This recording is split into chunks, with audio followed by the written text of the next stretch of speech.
Guess the internet's not that great here. Well, it's just inundated with everybody and their brother who's trying to access the internet.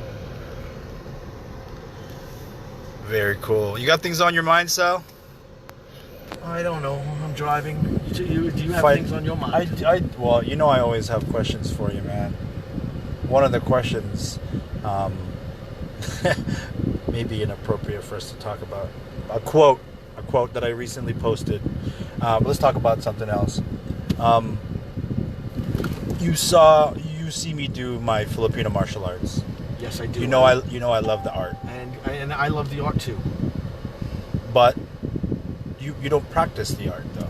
No, I don't have patience for it. We talked about it. I think we've talked about it before. I appreciate it. I love it.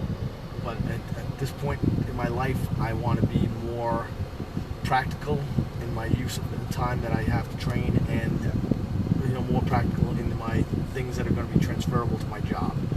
First of all, what's up to Alex and Christopher? But sometimes when people say I want to stick to what's practical, I think there is a practical element to art. Wouldn't you agree?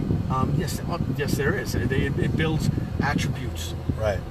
In terms of coordination, speed, your timing, all those things are aided and enhanced by training in the art. And then there's things that you could extrapolate from the art that you could put into practical practice and do according to it. But there's a lot of little things that could get cut out, in terms of your like your positioning and your stance. Like I remember one of the first martial arts that I did, and I don't even remember what belt I got to. I think I was Shotokan. I can't remember. It was the very first thing I did, and I thought it was the coolest art because my instructor was getting 2x4s broke over his back. He came and did a speech at my school, and then I ended up going to the first class, and then I ended up doing it for a little while. But then, in terms of practicality, I wanted to learn it to where if I was in the middle of a fight, and again, I'm I don't know, like 8-9 years old, and I was like, and it started dawning on me, well, I can't do it just while I'm in the middle of the fight. It doesn't work that way. So it looks cool when you got your master, gathering his chi, gathering his centralizing chi. it, and then you hit him with a pipe, and he's okay.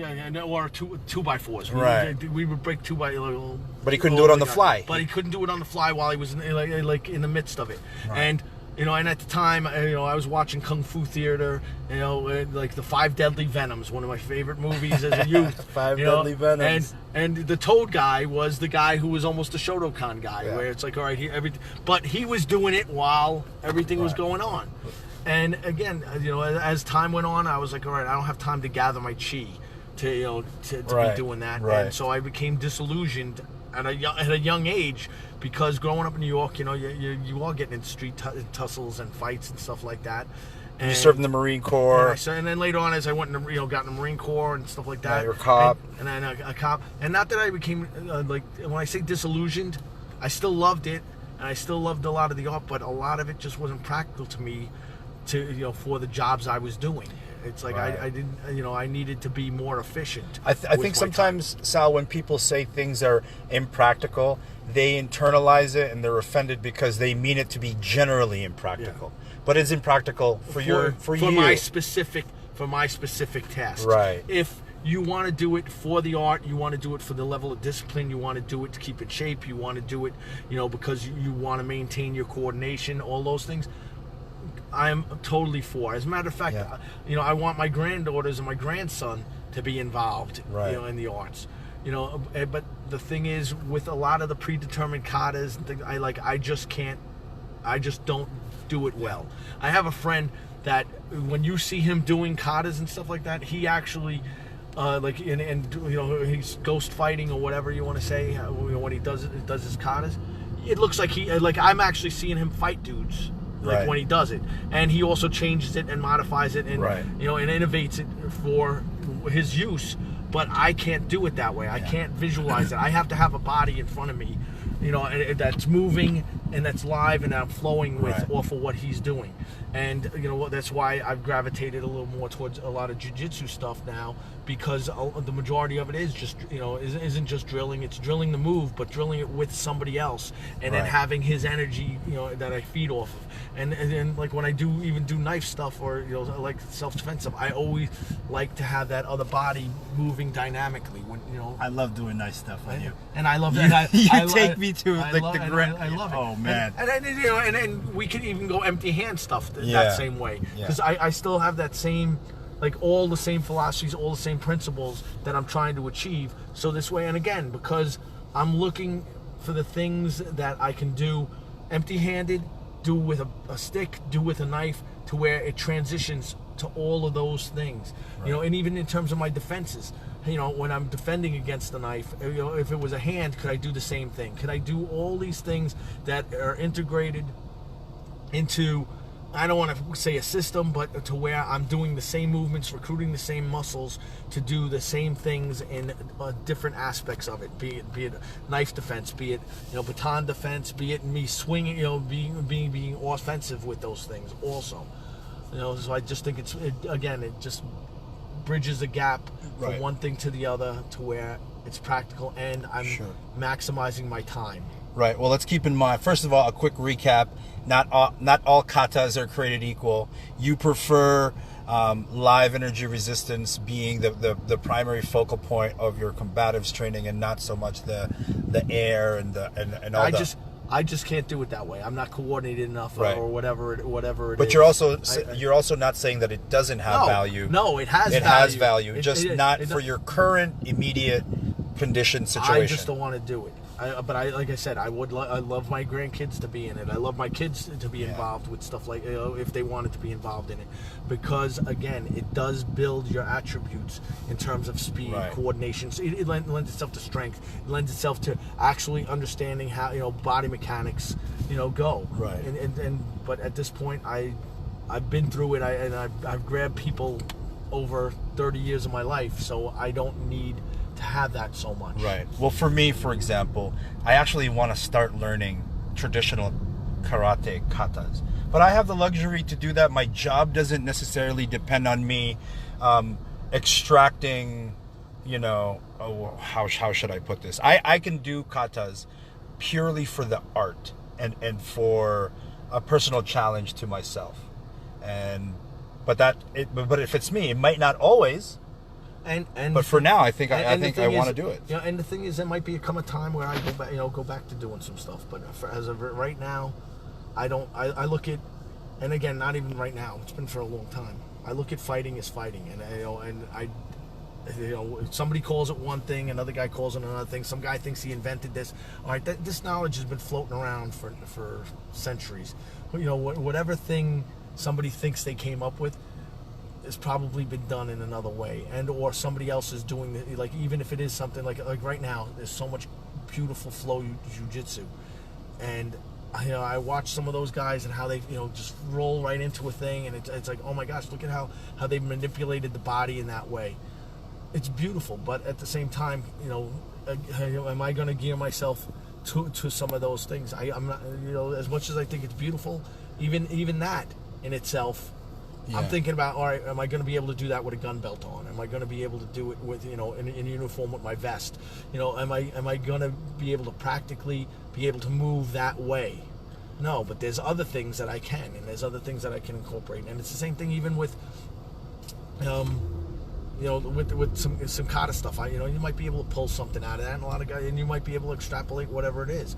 But for me, I don't feel like I have the luxury of thinking that way, because for me, I just don't process it in that manner.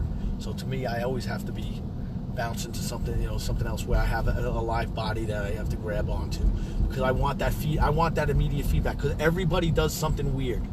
Like I do a lot of weird stuff. You do a bunch of weird stuff. So the thing is, and the thing is, like, a lot of times I'm training for not the guy who is going to do a systematic thing, to where matter of fact, it's funny, because like, if I do deal with somebody that is martial arts oriented, and I start like I've arrested guys over the course of time that have been black belts in something else or have done whatever, and it's almost, I can almost predict what thing they're going to do. Because it's almost formulaic. It's a system, right? It's almost formulaic, and like in terms of that. But for a guy who's uncontrolled, never learned anything, that's just basically learned how to fight on the street, they do unpredictable, weird crap. And when they do those unpredictable things, I need to be able to transition immediately to that. Like you do, like not for anything. Like you're always trying to come up with some weird ass thing, with me. Like okay, like some weird position, and I'm like, all right, well, how am I gonna? How did I get there? Yeah. How did I get there? Because I odds are I probably could have stopped it two steps before you even got to that spot. But at the same time, it's like, all right, well, let's go from New here. SMS from +120. Oh, hey, it's a private stuff. We're all listening to this. Shut it down. We don't know what this message is going to be. Okay. It's probably, it's probably because we're going to eat, and these guys are probably waiting on us. We're going to go grab some Korean with Gary. Misrecognition. Oh, shut up. We don't want to do any of that. Yeah, we're actually meeting up with a bunch of other rough dudes. Nice guys, really. All right, now Todd says he's with you. Todd Fosse. Todd, I love you, brother. Thank you. Yes. Also Thomas Turner. You don't know Thomas Turner, but Thomas, I agree. I'm glad you agree with me. So odds are I'd like you. And even if you didn't agree with me, odds are I like you because debate is always good. Yeah, it's funny. Okay, Sal, going back because you tend to go on tangents, and Yes, so do I. always do. And so do I. You bring up an important point in that adhering to a system or studying one system, in a way, makes you predictable. Yeah. I found the same in stick fighting. I study the system, sometimes in secret, because I'm fighting a guy, and it's like, oh, yeah, these are maybe not specific moves, but tendencies. Your tendency to circle on the left instead of the right, your tendency to stay linear and move forward and back, your tendency to...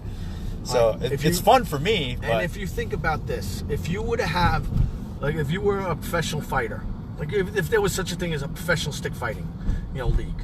Yeah. And you were to watch tape on that guy, I guarantee he has got a formula and a pattern that he is always going to be doing. Right. And the faster you're able to adapt to that pattern, the better you're able to deal with whatever it is. And for whatever reason, I knock on wood, not woodhead that I got, I've been lucky enough to where I've been able to read somebody's pattern early on, to where I know what they're getting ready to do somehow. Right. Conversely, if I can provide my opponent with looks they are unfamiliar with, I got a greater chance of hitting them, don't I? Yes. Yeah. And my belief is always, like a fight could last, however long, let's just say a minute and a half. Right? But whoever does the most damage in the shortest period of time, because that fight could have gone on. Yeah, it's typically 3 minutes. 3 minutes in a stick. And then all of a sudden, boom, the guy connects. Whoever does the most damage and knocks the guy out, whoever does the most damage in that short period of time is usually the one that's going to win. Like, you might have sustained more damage over a long period, but whoever does and condenses the most damage in that short period of time is usually the one that wins. Sweet. Quick shout out to my friends at Combat Arts in Mississauga and all my Filipino martial arts and martial arts friends in Toronto. They give so many different looks. There is such a distinct advantage to unity and harmony amongst Filipino martial arts because we get to share. We get to take it back to the old school, and we become a little bit more unpredictable in the fight because of it. And one of the things too that and again, I'm on a cursory outside of it. I see a lot of the angst that you have in terms of how dogmatic some FMA systems are. Yeah. And one of the things that I find funny is that you are dogmatic with anything. Because if that was the perfect system, then why wouldn't everybody be doing it? To me, all things need to merge and integrate at a certain point. So this way, again, you can deal with the more unpredictable situations in a more varied context, more varied scenarios, more varied things. So I wish that your angst would blend and lend itself to more people jumping onto that bandwagon, so to speak. Well, I hope so, because it is apparent to me, Sal, that when we get into the live energy part, it all starts to look the same. You know, I think where Filipino martial arts can claim differentiation is in the training methodology, how you get there. But when we're fighting, it all pretty much looks the same. Fighting is fighting. So And let's guys start have been from doing there. it. You know, Yeah. that's unity. And- We'll build from there. That we all look the same when we're fighting. Because thousands of years, human beings have been in conflict with each other, and you know, at a certain point, things are going to look the same. Because the human body only moves certain ways. Now, based on flexibility, this, that, the other thing, but at the same time, those 5 limbs, be it, matter of fact, 6 if you count your torso, you know, those 6 parts of your body, your 2 arms, 2 legs, 1 head, and torso, all those things are gonna come into play in a certain way, and understanding that is the way you need to go. Which brings me back to a point you made earlier about there's nothing new or whatever. I feel like what can be proprietary is how you teach the things that are known. Because you have a very particular way of teaching. Mick has a particular way of teaching. You know, Daniel has a particular way of teaching. And I think those things can be proprietary, no? Yeah, those things. And if you come up with a specific concept or some study on something, like you've done research about, you know, that is so many times this has happened. Right. That stuff's proprietary to you. But I think the human body and human movement Sure. is proprietary to everybody. Yeah, nobody owns the jab, yeah, you know? Everything, like, you know, like there's only so many ways I could throw my hand out there. Yeah. There's only so many ways I could pick up a stick and swing it. There's only so Right. many ways, you know. I mean, it comes down to, you know, if this is the way I've decided to do it, and Right. that's the way my body decided to move at that particular time, and it's something that works for me, then, then you know, guess what? And But- guess what? Then I'll steal it. I mean, if for all you guys, But you give credit, you know, you don't act. No. Yeah, I know you, man. Oh. You do give credit. Like, Oh, I mean, got this from this. I got this where I if learned it from. If I get it from something, you know, if I know that I got it from somewhere, Right. Then and then at the same time, I'm going to branch off of that. Right. I'm going to dissect whatever that person. Which makes it Yeah.